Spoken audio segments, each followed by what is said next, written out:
Hey everyone, and welcome back to another edition of Metcalf's Movie Journal. This is the show where I do quick reviews for the movies that I watch, give them a score out of 10, and then add them to my list. So let's see what movie we're reviewing today.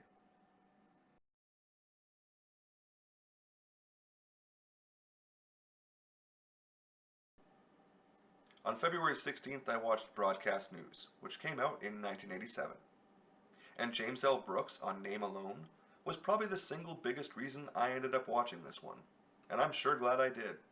Obviously, I know him first from The Simpsons, but he's also responsible for what is probably my highest rated chick flick in the way of As Good as It Gets, which both, incidentally, have Jack Nicholson, albeit in a much smaller role here.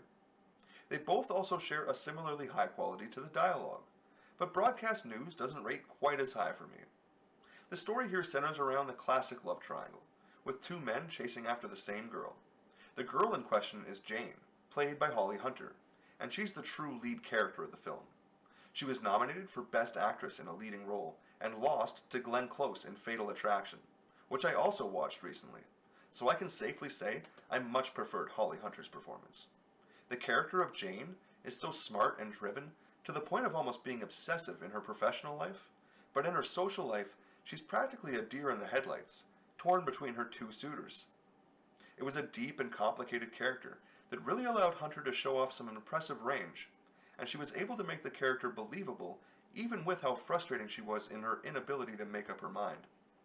Almost the entire film is centered around that decision of which guy she should choose, and I don't want to spoil the ending, but I will say I was pretty disappointed with it. Albert Brooks is one of those actors I just always love.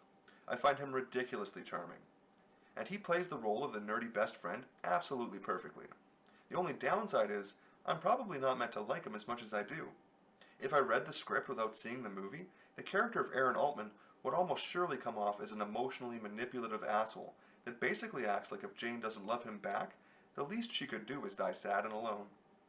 On paper he really is that callous, but the person that is Albert Brooks is just so disarming and charming, it's actually hard to see how cruel he's being to her.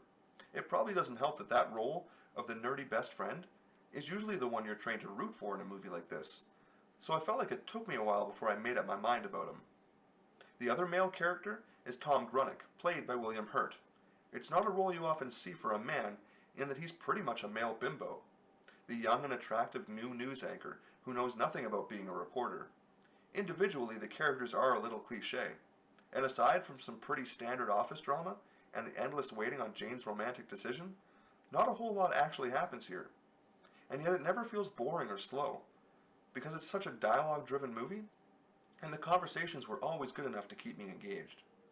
If I'm forced to compare it to some of my other favorite extremely dialogue-driven movies like 12 Angry Men or Glengarry Glen Ross, it doesn't quite measure up. But compared to other chick flicks, this is a real standout for me, and most of that is due to the similarity in style between this one and As Good as It Gets, a clear result of James L. Brooks' writing style.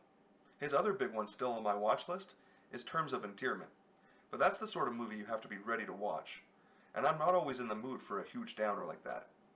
I think if I was more of a pure film critic, this one would score a bit higher for me, because it clearly does a lot of important things well. But the plot itself runs a bit thin for my tastes, and it's always going to be more work to get me to love something that already isn't my favorite genre. It's easy enough to recognize the talent on display. It was just a bit too dull for me to call it truly great. I ended up giving it a 7 out of 10, and it landed at number 226 on my list, putting it right here.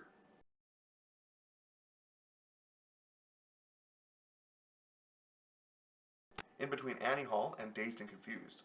So thanks for watching. Thanks for watching another edition of Metcalf's Movie Journal. Be sure to click like and subscribe for new videos every week. And if you have a movie that you really want me to watch, be sure to drop me a comment.